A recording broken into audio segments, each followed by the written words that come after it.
Fasar Abrar Raja accumulated enough criminal charges to spend 55 years behind bars, but he never served a single day, not one.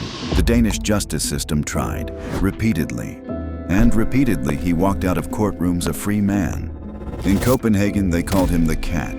This is the story of how one man made an entire justice system look helpless for 20 years, from threatening his lawyers to manipulating the justice system forever. This is the story of rise and fall of Denmark's most dangerous biker.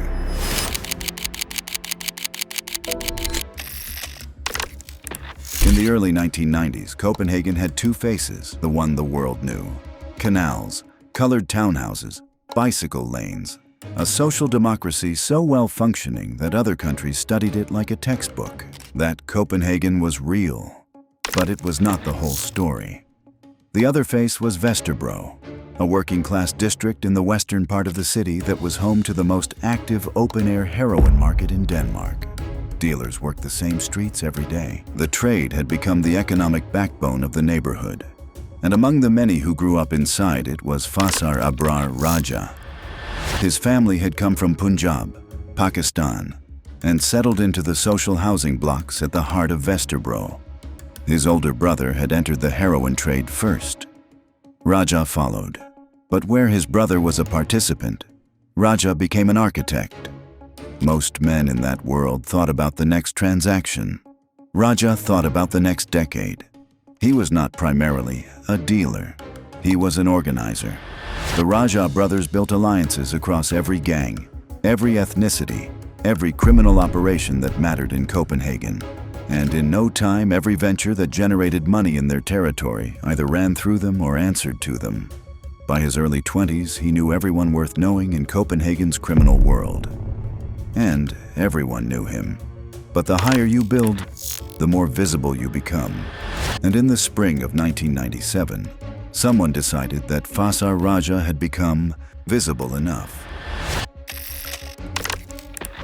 In the spring of 1997, Raja walked into a dilapidated brick building in Vesterbro with 3 Yugoslavian associates.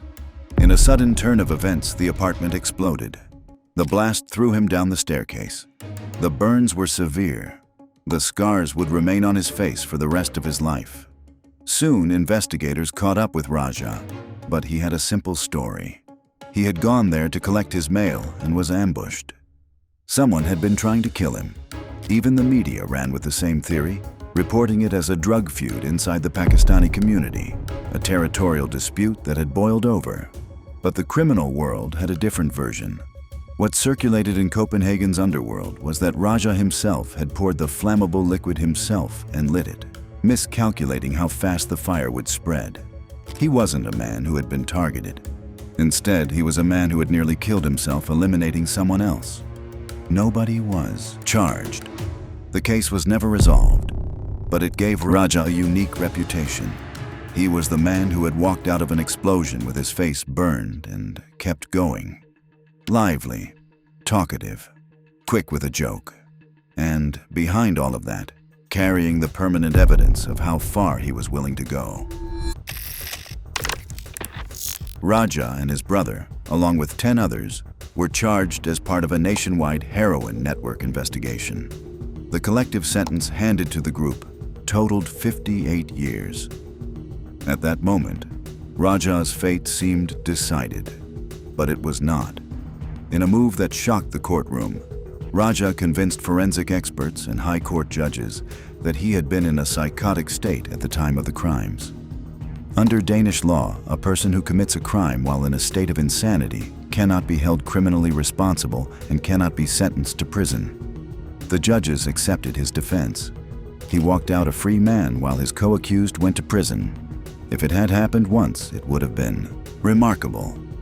But Raja did not stop there. When extortion charges came, he walked. When weapons offenses came, he walked. When threat charges came, he walked again. Each time he entered a courtroom carrying the same defense, each time he left without serving a day. Danish law enforcement built cases against him for years and watched them dissolve in front of judges. The frustration inside the system grew to the point where investigators quietly concluded that pursuing Raja was a waste of resources. Not because he was innocent, but because the gap between catching him and convicting him had proven impossible to close. What nobody outside his circle understood at the time was that Raja had not been fortunate. He had been methodical. He had studied the Danish psychiatric defense system the way other men study a trade. He knew exactly what to say, how to behave, and where the gaps in the evaluation process were. And he exploited every single one of them. By the early 2000s, the charges against Raja represented a combined sentence of 55 years. He had not served a single day. In Copenhagen's criminal world, they had a name for him: the Cat. A man with 9 lives who landed on his feet every single time. But what came next had nothing to do with courtrooms, because the Bandidos had been watching, and they wanted him. By the early 2000s, Raja was not recruited into the Bandidos. He was hand-picked. The distinction mattered. Ordinary recruits came through the prospect system, earning their patch through demonstrated loyalty over months or years. Raja bypassed that process because what he brought to the club was not something the prospect system could produce. It was something the club's leadership recognized immediately and wanted inside their structure before anyone else could claim it: his network. By that point, Raja had spent a decade building relationships across every significant criminal operation in Copenhagen. He had contacts inside gangs that were actively at war with the Hells Angels, which in the Bandidos world made him not just valuable but strategically irreplaceable. Raja had solid ties with every gang in the city and eyes and ears everywhere. But it was not just the network that made Raja attractive. It was his reputation as a moneymaker.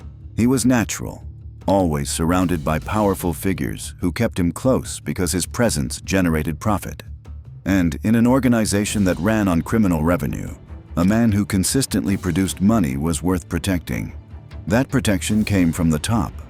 Michael Rosenwald, known inside the club as the Cook, was the Bandidos' European president. In the hierarchy of the organization, that was as high as it went in Europe. And the Cook extended his personal protection over Raja from the moment he came into the club. That meant that any challenge to Raja's position, any attempt to remove or discipline him, had to go through Rosenwald first. Raja was 37 years old when the Bandidos' trust in him began to crack. He was crossing the Øresund Bridge between Denmark and Sweden when police pulled his car over at the toll plaza. It was a routine tale that had turned into something else entirely. When officers opened the trunk, they found 36 kilograms of amphetamine. When they searched his apartment, they found a ledger, handwritten, meticulous, recording the collection and redistribution of a total of 160 kilograms of the drug, with names, amounts, and dates documented in Raja's own handwriting. The ledger alone was enough to send a dozen prominent Bandidos members to prison. The prosecutor demanded 16 years for Raja. He confessed, but the confession was not the story. What happened behind closed doors after the confession was the story. In a closed interrogation, away from the courtroom and away from the club, Raja began providing details about the network that had supplied the amphetamine. He did not name Arash Hamadani directly. He was careful about that. But the details he provided were specific enough that investigators pieced the identity together themselves. Hamadani was a powerful member of the Bandidos Næstved chapter, one of the strongest chapters in the entire Danish organization. Once investigators had his name, the case against him moved quickly. He was convicted as the ringleader of the amphetamine network and sent to prison. The downstream effect was immediate. High-ranking Bandidos members fell one after another as the ledger and the interrogation worked their way through the Danish justice system. Chapters that had felt untouchable suddenly had empty seats at their tables. And inside what remained of the Danish Bandidos, one question began circulating with an urgency that nobody could ignore. Who talked? The answer to that question arrived in the form of a letter. It went out to every Bandidos chapter in Europe. The message was direct and damning. The national leadership is infested and rotten to the core. Raja was named as the informant. The cook was accused of knowing and protecting him regardless. The letter closed with a declaration that left no room for negotiation. We would rather die standing than live on our knees. What followed was something Danish biker journalists described as a civil war inside the Bandidos. It began with an arson attack on a Bandidos clubhouse, then a stabbing, then several shootings targeting members of the Næstved chapter.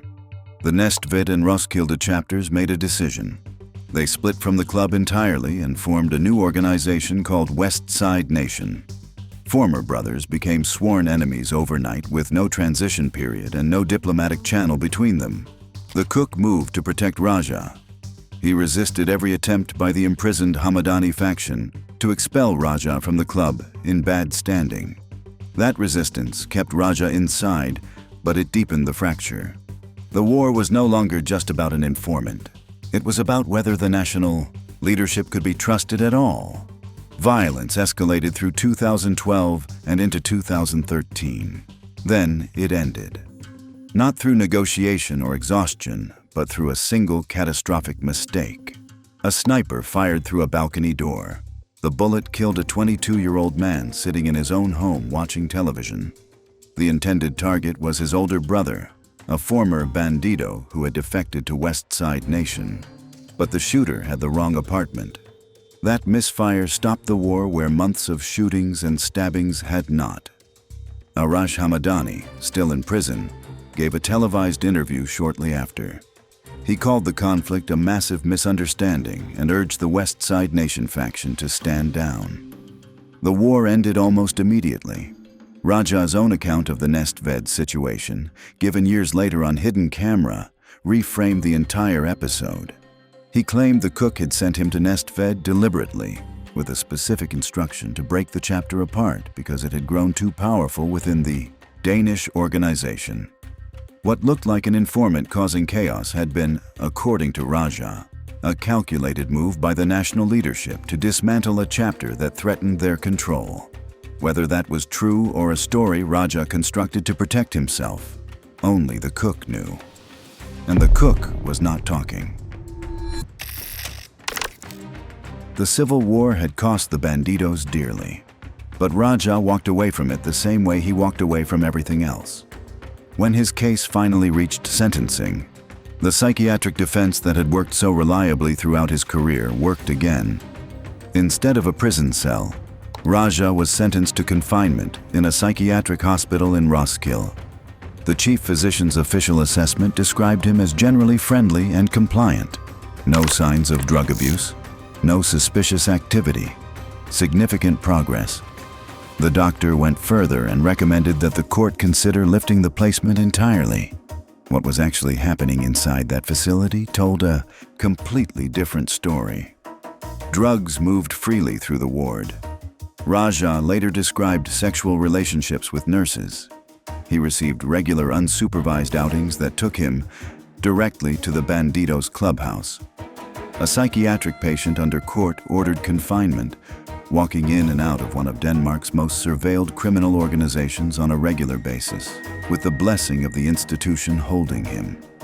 In 2015, during one of those outings, Raja attacked a well-known lawyer in public, screaming threats, lunging forward, requiring physical intervention to be stopped. He was arrested, brought back to court. The same chief physician appeared with the same glowing assessment of Raja's progress and cooperative behavior.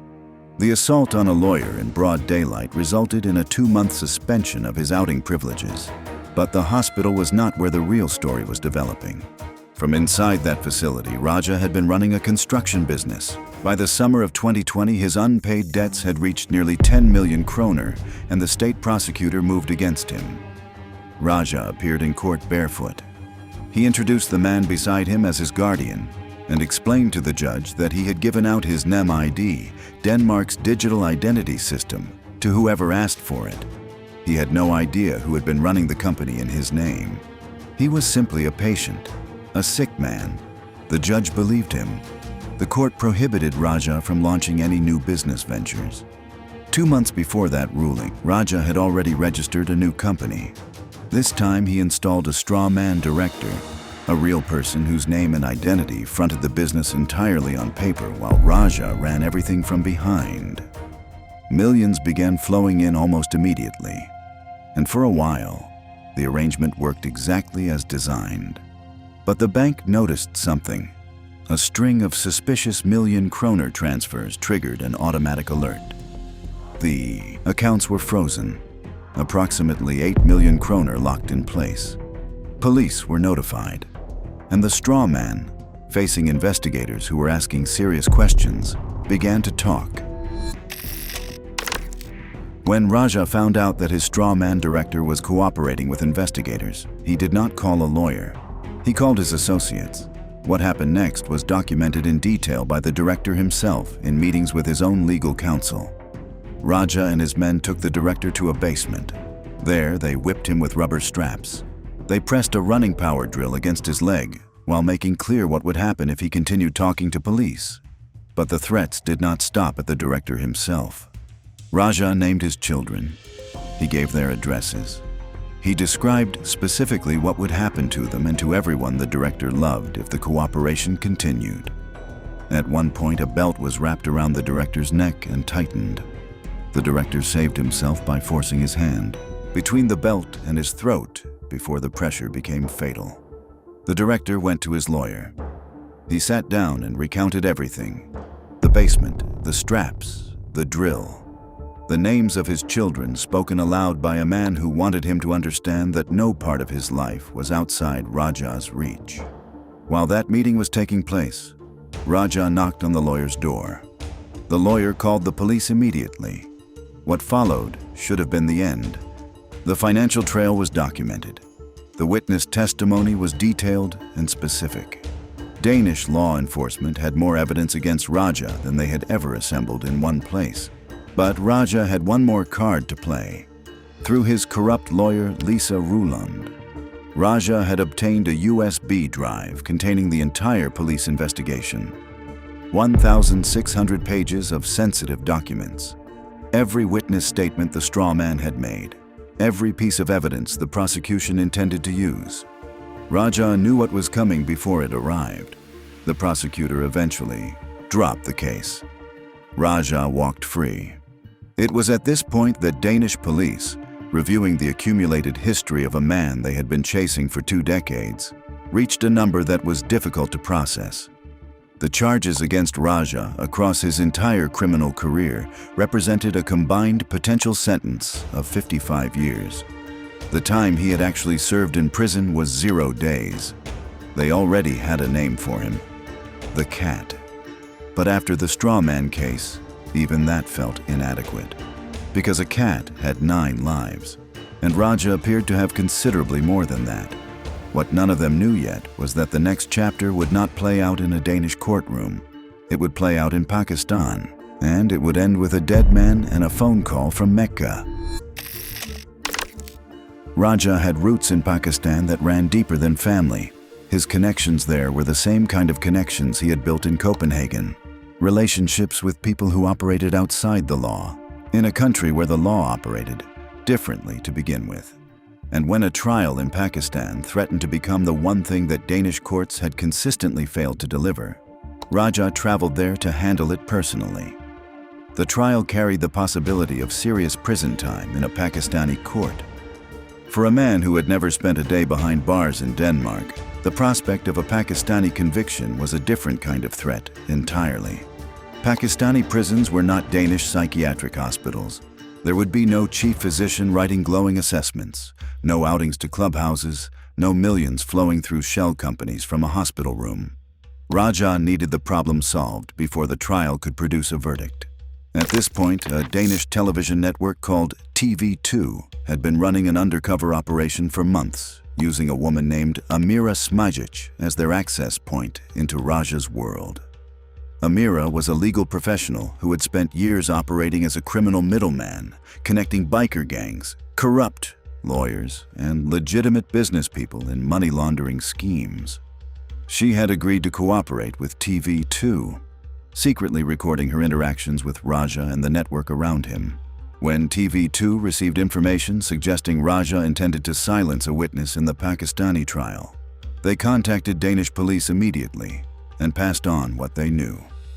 Raja invited Amira to watch via live video as he, in his own words, solved his Pakistani problem. Then he traveled to Mecca for pilgrimage. When he returned, he called Amira with an update. The problem had been resolved. A sudden heart attack, he said, had taken care of the witness. The Danish police had been alerted before the man died. He died anyway. No charges were ever filed in connection with the death.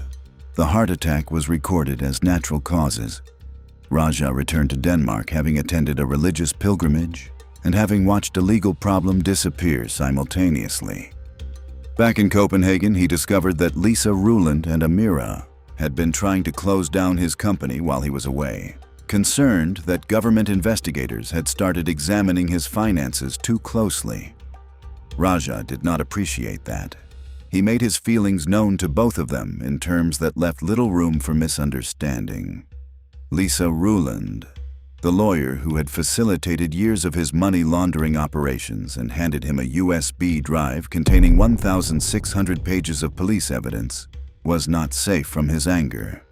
Neither was Amira, who shortly after received a direct threat against her life when she failed to secure a Danish residence permit for Raja's daughter. The man who had survived an explosion walked out of courtrooms carrying 55 years' worth of charges. Prøv at høre, hvad jeg siger til dig. Hvis det med min datter ikke også, det ikke er i orden i dag. Det er i orden. Det er din sidste advarsel, tro mig. Og min datter ikke. Jeg knuser dig med min bare hænder. Run a criminal empire from a psychiatric hospital and watched a witness die in Pakistan was now threatening the two women who knew more about his operations than anyone alive. It was the kind of decision that could only end one way, because Amira was still recording everything. The documentary aired on Danish television under the name Den Sorte Svan, the Black Swan. It had been made possible by 2 years of hidden camera recordings, an undercover informant embedded inside Raja's network, and Amira Smajic, who had spent years as a criminal middleman before deciding to cooperate with TV2 journalists and document everything she had seen and participated in. The access the documentary achieved was extraordinary, not because it caught criminals making vague references to illegal activity, because it caught them explaining in precise operational detail exactly how the criminal infrastructure of Denmark's most powerful biker clubs functioned from the inside. The mechanics were specific and damning. Amira explained on camera how she had connected criminals to Denmark's financial system through VAT carousel fraud, invoice factories, and fake loan structures. A criminal would deliver 150,000 kroner in cash generated through illegal activity. In return, 1 million kroner in clean money would be transferred to a bank account, disguised as a legitimate business transaction or loan. The ratio varied. The principle did not. Dirty money entered the system, and clean money came out the other side, ready to purchase property, fund businesses, or simply exist in a bank account without triggering investigation.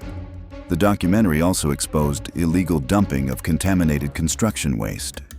PCB-contaminated materials from demolition sites were falsely classified as clean soil to avoid the substantial cost of proper environmental disposal. Raja had allegedly planned to demolish a former language school building in Holbæk, where an environmental report had identified PCB contamination. The recordings captured conversations about how to misclassify the waste and where to dispose of it without detection. Biker gang members appeared in the recordings as debt collectors, describing how people who failed to repay money were picked up and driven to forests or remote locations, where the combination of isolation and the company they were in produced the desired result without requiring explicit threats. And at the center of all of it was Raja himself. On hidden camera, he was exactly what people who had encountered him always described: lively, comfortable, cracking jokes about manipulating judges, explaining his psychiatric defense strategy with the casual confidence of a man describing a business model he had refined over decades. The burned face and the easy manner together created footage that was deeply unsettling precisely because he did not appear to be performing anything. He was simply being himself. When TV2 journalists contacted Raja about the recordings, his response was straightforward. He had been lying, he said, to manipulate the people he was talking to. None of it reflected reality. The fallout from the documentary was immediate and far-reaching. Lisa Ruland fled Denmark and crossed the strait to Sweden to escape the media attention. The Danish Bar Council filed a police report against her for possible money laundering and breaches of confidentiality, then escalated by initiating proceedings to strip her of her right to practice law permanently. Her villa worth 7 million kroner was seized by authorities. Amira was sentenced to 3 months unconditional imprisonment, plus 15 months suspended for document forgery, theft, and aggravated fraud. She went into hiding. In a rare interview, she described her life after the documentary as transformed beyond recognition. Going shopping had become a calculated risk, she said. It probably would be for a long time. Nikolai Deer, a lawyer who had also appeared in the documentary, was dismissed by his employer and surrendered his practicing certificate. He can no longer act as a solicitor. The disciplinary board was asked to consider permanent disqualification. Martin Malm received a 3-year bankruptcy disqualification for grossly irresponsible business conduct.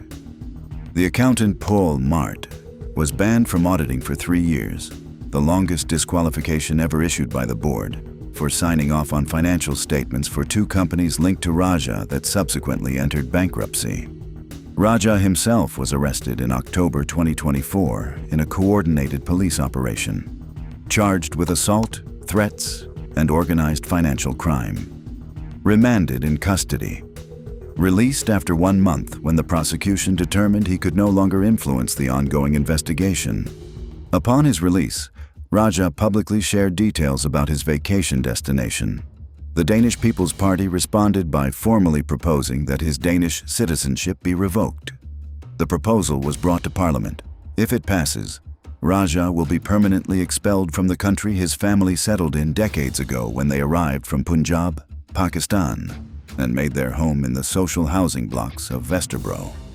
The man who had built an empire in that neighborhood survived an explosion, manipulated the Danish justice system for 2 decades, run a criminal operation from a psychiatric ward, and watched a witness die in Pakistan, was now waiting to find out whether a parliamentary vote would remove the last thing connecting him to the country where all of it had happened.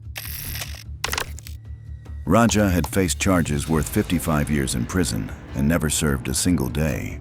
He had survived an explosion that left permanent scars on his face. He had run a criminal empire from a psychiatric hospital. He had watched a witness die in Pakistan and flown home via Mecca. He had threatened lawyers, tortured a straw man in a basement, and smiled at hidden cameras while explaining exactly how he had done all of it. And he was still free. The Bandidos, the club that had once placed him under the personal protection of their European president, were awaiting a Danish Supreme Court ruling on whether their nationwide ban would become permanent. The cook, Michael Rosenwald, had distanced himself from Raja entirely in a written statement to TV2, claiming he had never given him special treatment and had in fact opposed bringing him into the club from the beginning. Raja left the Bandidos after the documentary aired. He became a Hells Angels prospect briefly. He is currently affiliated with neither club. He is awaiting trial in Denmark. He denies everything. In Copenhagen's criminal world, they still call him the Cat, a man with 9 lives who has never once landed badly. But even cats, given enough time and enough falls, eventually run out. Whether that time has finally come is a question a Danish court will have to answer. But what happens when a brotherhood built on colonial wounds and one blood grows into the most feared motorcycle empire in European history, forces governments across an entire continent to rewrite their laws, and still cannot be stopped? Click the next video to see how that unfolded.